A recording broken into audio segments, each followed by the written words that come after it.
Adios Argentine et Chili, adios dunes, sable et autres déserts arides. Le Dakar 2009 c'est terminé, place maintenant au bilan et à la nostalgie pour les professionnels et les amateurs. Cette première édition en Amérique du Sud a tenu toutes ses promesses. Les cadors bien entendu ont animé la course au sens propre comme au sens figuré. Les équipages ont eu leur lot de succès et de galères, Dakar oblige. Les paysages ont été au rendez-vous, l'Atacama, la Pampa, la Cordillère des Andes, que de chemins parcourus par les pilotes.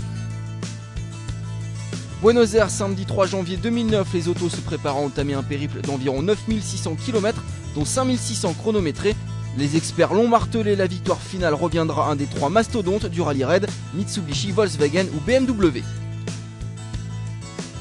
Les premières étapes vont vérifier cette hiérarchie. Dès le départ, la bataille fait rage entre Carlos Sainz et Nasser Al-Attiyah, les pilotes Volkswagen et BMW trustant les victoires d'étape. Les Mitsubishi, elles, vont de désillusion en désillusion. Matsuoka abandonne dès la deuxième spéciale. Luc Alphand, lui, disparaît du Dakar au soir de la sixième. Pire, le lendemain, c'est Stéphane Peter Hansel qui doit dire au revoir au bivouac et au Dakar. Seul Nani Roma peut encore contrecarrer les plans de Volkswagen et de BMW. Arrive la sixième étape, un tournant dans ce Dakar auto, 395 km de spécial entre San Rafael et Mendoza.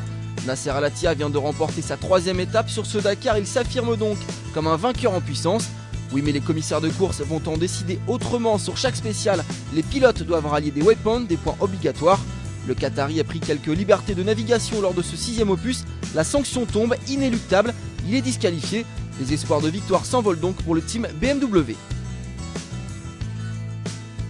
Les Mitsubishi décimés, les BMW orphelines de leur leader Al-Attiyah, le règne des Volkswagen peut commencer sans partage.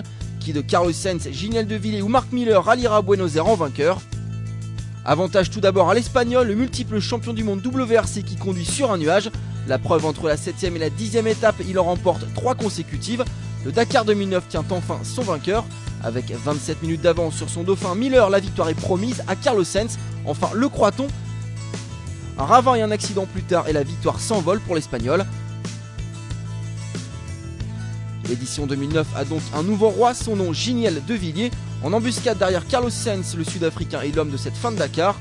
Il enchaîne les victoires de spécial, la 12e, la 13e et la 14e, tombant dans son escarcelle.